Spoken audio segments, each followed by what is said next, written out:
Centro Anch'io, Centro Anch'io. Bentrovati amici, oggi siamo nell'affascinante Cour dei Poulies, a ridosso di Corso Mameli, guardate quanto è bella.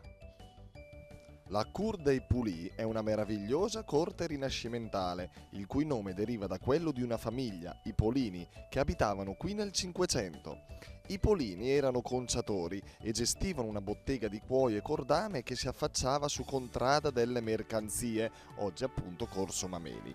Nel giro di un secolo si arricchirono così tanto che furono in grado di comprare un po' alla volta tutti i palazzi a torre che si affacciavano sulla corte. Un tempo quelle case erano appartenute alla famiglia Maggi, una delle più potenti della città durante il Basso Medioevo. Da qui ci impegniamo a mai a fo po le medande, mai a fero anche le medande. Impegniamoci insomma, non troppo, però vediamo le risposte che arrivano.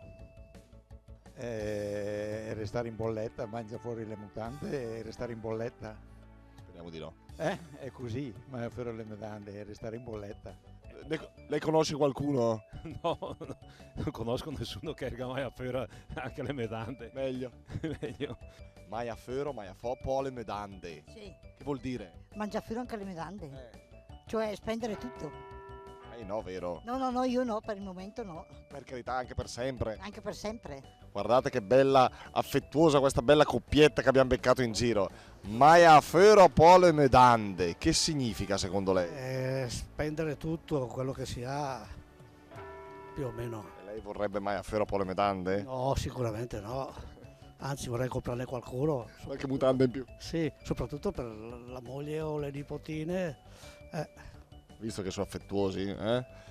Mangiare, insomma, è un detto che mangiare fuori, insomma, si finisce tutto, si va a finire che si perde tutto. Gica gagna anche le medande. Beh, appunto, il che ha perso. Spendere tutto. Lei è uno di quelli? No. Bravo. Ne conosci di qualcuno che mai a fero po le medande? Che ne senti sì. Tanti. Mai a fero, mai a fo po le medande. Che significa? Le medande ho capito, ma a fo non lo so. Risponda lei, va. Beh, mangiare fuori tutto quello che si ha, Ecco, sperperare tutto. preparare. Non è il suo caso, vero? Per fortuna no. Allora glielo dico in borgotarese. Oh, bene, me lo dica in borgotarese. Comunque cos'è che mi ha detto? Sperperare, insomma, mai a fero po le medande. È uguale. Mangio una fiora tutti anche al mudante. Oh, uguale anche a Borgotaro, Sì, è quasi. Io mai successo così, mai. Cioè, però, mai a fero... Vivo tranquillo, Mm. una buona pensione, Insomma, si vede, eh? basta. Ma mai a fero po le medande che vuol dire? Ma per non avere niente può capitare. Può capitare, ma il signor Giulio non capiterà. Ah, io no, niente mi capita.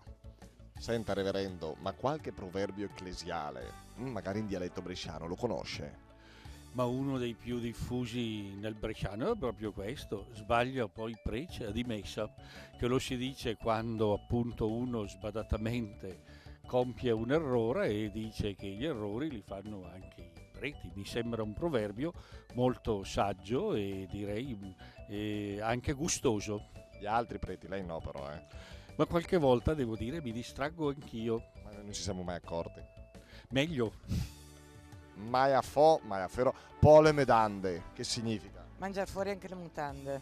Cosa bella. Insomma, è quello che stiamo facendo adesso. Ha dentro le mutande, sta vendendo. Guardi, sono qua pronte. Perché che rifia del paesi. Domandagala a lui, digala a lui che lui l'ha detto lì. Ma la Pedroco che fa il che a Bresa. Pedroco, mi ha mandato